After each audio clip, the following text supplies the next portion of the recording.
Tintin s'intéresse à la Transylvanie. C'est un coin isolé au milieu de la Roumanie. Rien que son nom inspire tout de suite la tyrannie. Sa légende n'est faite que du sang et des cris, des maudits et des bannis.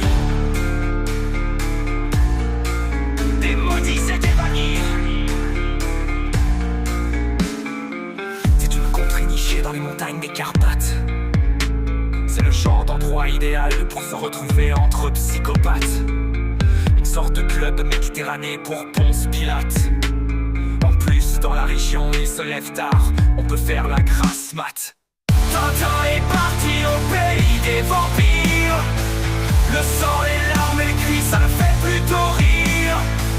Il se voit déjà habillé tout en cuir, jouant les fakirs, sans comprendre que son âme était peu à peu en train de pourrir.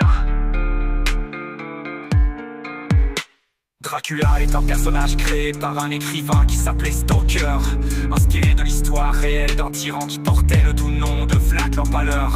Alors bien sûr le nom a tout de suite laissé Tintin un peu rêveur, avec dans les yeux comme une sale petite lueur. Il soyait déjà perché dans une sorte de nid d'aigle imprenable, faisant des choses innommables à des gens qui l'auraient jugé coupable. Mais avant tout, Tintin doit rentrer dans le pays, et là-bas la douane est implacable. Tintin fait 3 fautes en écrivant son nom, à ce niveau c'est incurable.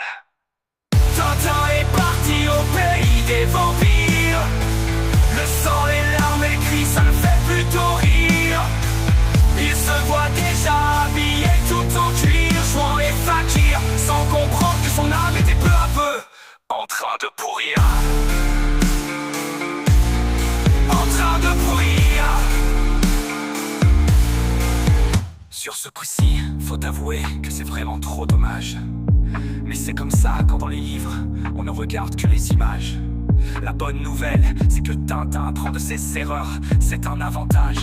La prochaine fois il signera avec un X en disant qu'il vient en pèlerinage. Donc pour Tintin c'est encore et toujours retour à la case départ. En plus il se déplace uniquement à pied, il dit que pour lui c'est un devoir. La vérité c'est qu'en fait il espère rencontrer sur la route un salopard ou un vicelard qui lui demanderait de faire le grand écart pour une poignée de dollars. Tintin est parti au pays des vampires. Le sang